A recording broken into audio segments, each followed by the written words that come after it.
Travels by Broomstick comes to you from South Wales, the land of the dragon. Oh, and sheep. We got lots of sheep. Welcome to all you good people out there in podcast land. So, let's get the broomstick out the garage, and off we go.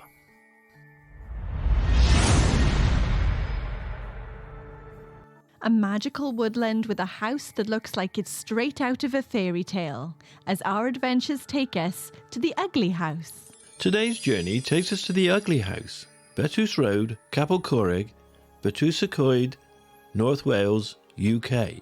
The ugly house, or Ty Hyll, is shrouded in mystery, as nobody knows why it was built or when it was built. But there are a number of different legends that are associated with it. It is said that it became known as the ugly house because it was a notorious place for thieves and outlaws, built in what was then a dark and deserted woodland, a wild, ragged and inhospitable haunt for highwaymen, supposedly built by two brothers as a hideout deep within the woods. Another legend suggests that the ugly house was built as a T-een Norse, or one-night house.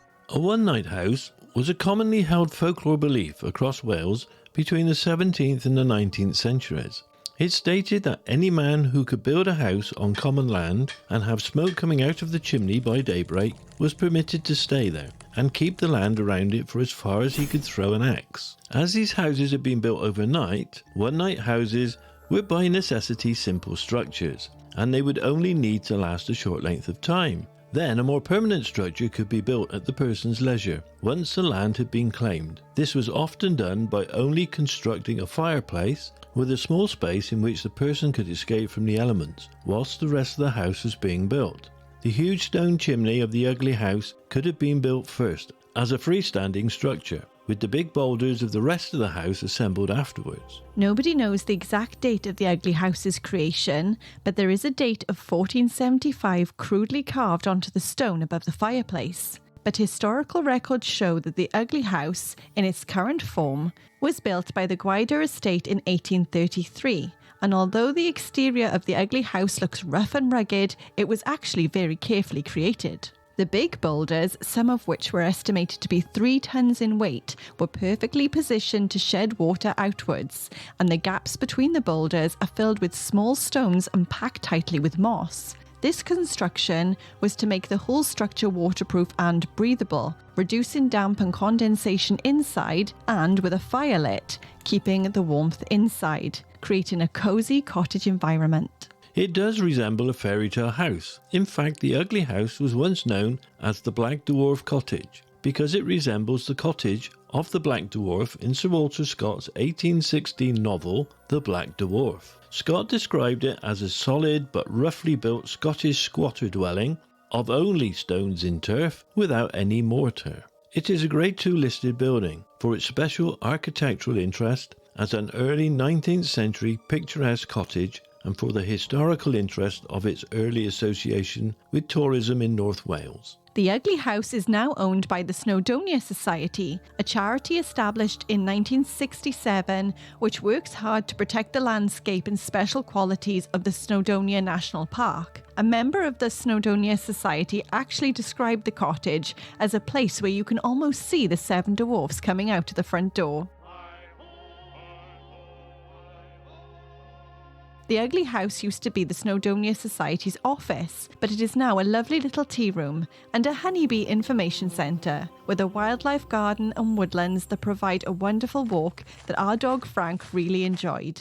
He walked along the trail with all the nice different sights and sniffs. We had a lovely cup of tea sat by the fireplace, and we also bought some delicious ginger cake. We spoke to one of the lovely ladies that worked there, and she told us that the ugly house is actually said to be haunted. She described the ghost as being an older gentleman wearing a top hat who stands by the fireplace. There are also footsteps heard in the room upstairs, with objects being moved or going missing. There is another ghost that is said to haunt the ugly house, a man who is dressed in green, like a Snowdonia Park ranger. He is said to have been seen at the front door and walking past the window.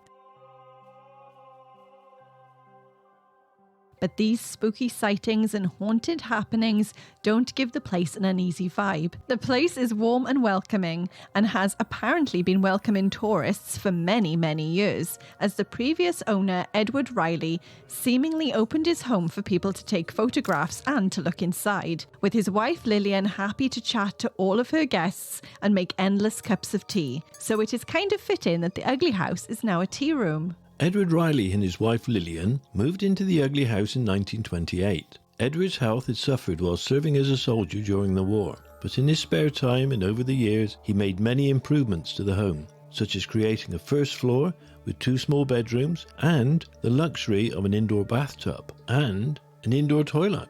Prior to this, they would only have a bucket in the teebach outside in the garden. The word teebach means little house, a polite way of describing the outside toilet. In 1954, approval was given for a new electricity supply line for the house. By the end of the Second World War, Edward had retired from his job and he could often be seen doing some gardening, with a tame squirrel sitting on the wheelbarrow beside him. In 1949, Edward purchased the small patch of land on the opposite side of the lane as a car park for visiting tourists. Old Riley, as he became known, was in his element. He would pick up his knobbly stick and tell stories of the little crooked man who lived in the little crooked house, entertaining visitors with his legends about the house and its surroundings. A rather bad-tempered cockatoo named Cocky, Edward's pet, would entertain visitors, especially the young children.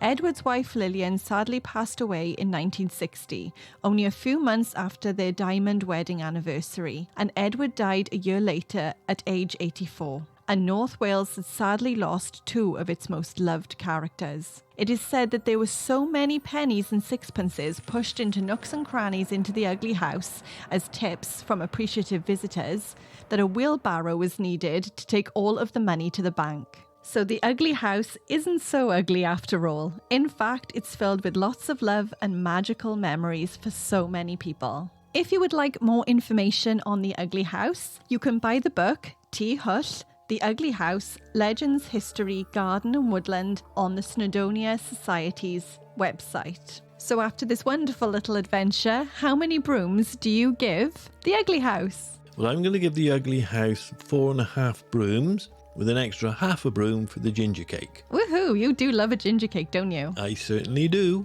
What did you like most about the Ugly House? I think it's unique. It's ugly. But in a pretty way. Yeah, it's pretty ugly. Did you like the gardens? Yeah, the gardens are fabulous and the woodlands around. The walks through the woodland are all mapped out. You can find your way through. There's little streams and rivers and it's lovely. It does look like a fairy tale. The whole place looks enchanted, doesn't it? It certainly does. Did you see a ghost? No. Are you sure about that? No, I'm not sure, but I don't think I did. I didn't see anybody in a hot tap or a top hat even. Oh my gosh. Yeah.